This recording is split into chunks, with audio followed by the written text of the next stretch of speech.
हम देखते हैं कुछ numerical portion of this chapter. So first है हमारा calculation of number of unit cell in any atom और मॉलिक्यूल। तो पहला फॉर्मूला है यूनिट सेल का फाइंड करने का, number of unit cell equal to x into Na upon n, जहाँ x है नंबर ऑफ मोल्स, Na है Avogadro number that is 6.023 into 10⁻23 and n है number of atom per unit cell.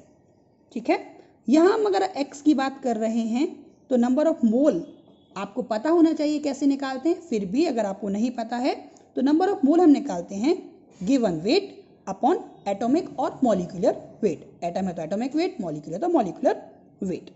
ठीक है, Na fix है और n आप जानते हैं, अभी देख के आए हम, SCC में कितने होते हैं 1, BCC में 2 एंड FCC में 4।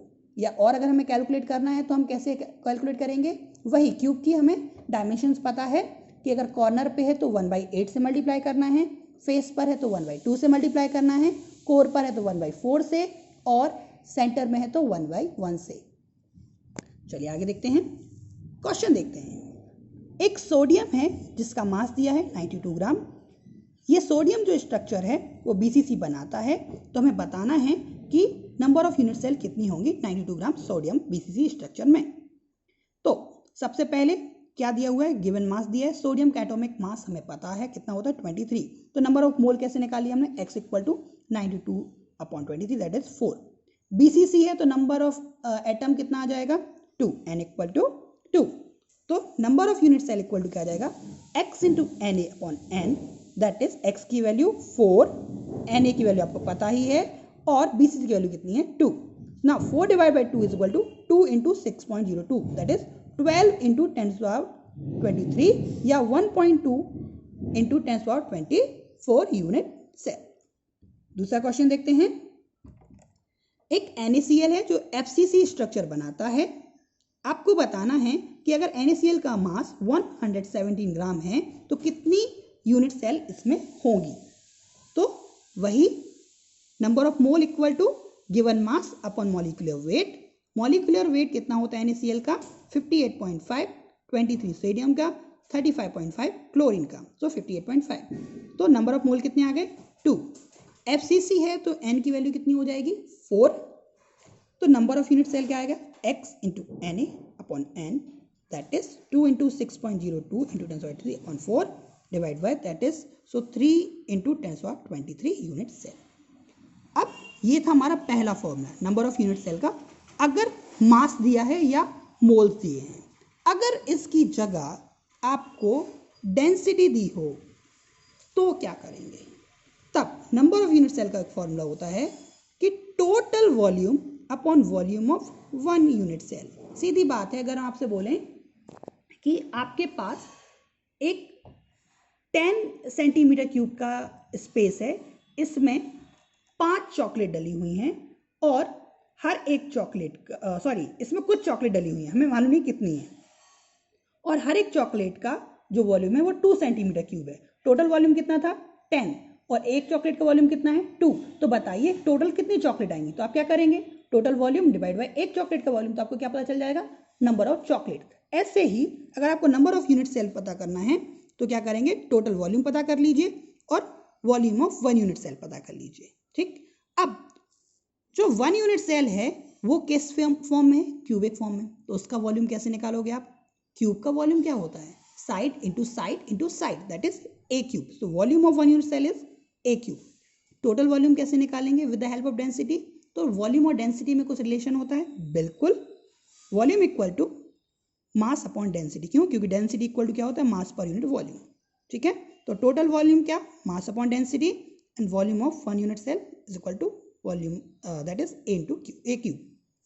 अब जरा ध्यान से देखें, एक मेटल की कोर है जिसकी साइज दी हुई आपको 2 इंटू 10⁻8 सेंटीमीटर, डेंसिटी दी है 1.25 ग्राम पर सेंटीमीटर क्यूब, मास दिया है 100 ग्राम।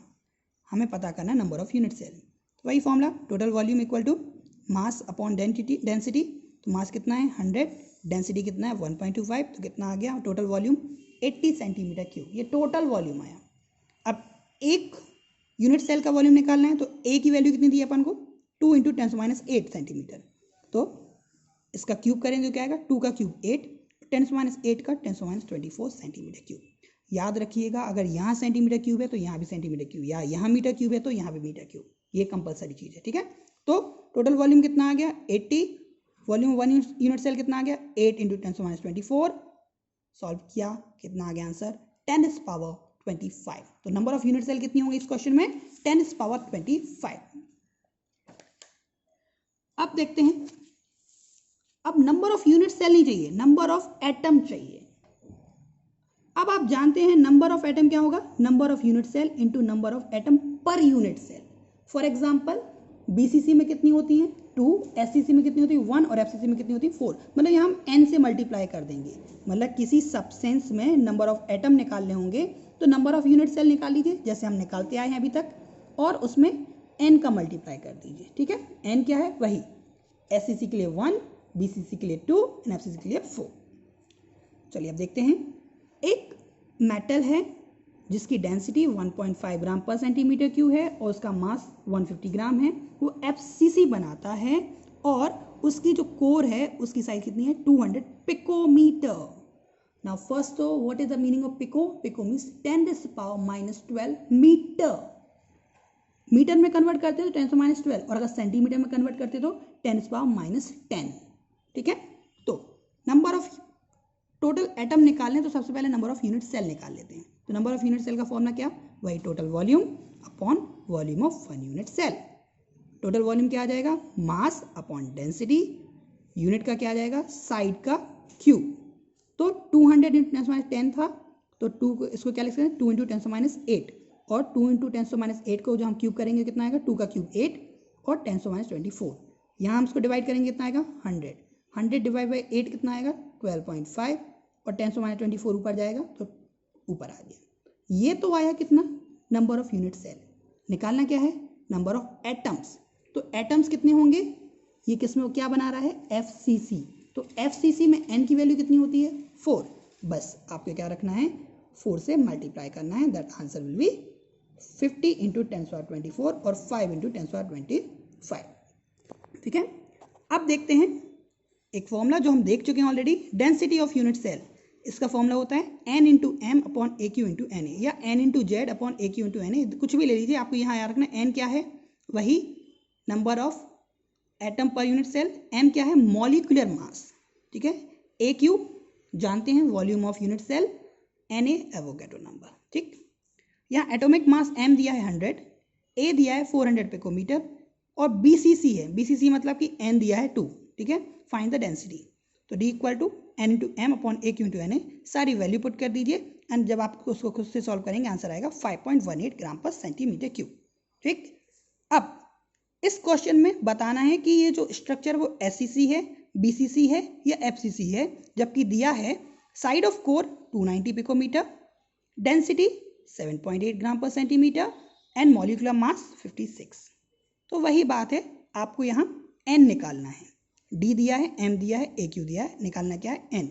तो फॉर्मूला लिख के आया d equal to n into M upon A cube into N A, n की वैल्यू निकाली तो n की वैल्यू जब आप सॉल्व करेंगे तो आएगी approximately 2.043, that is near about 2।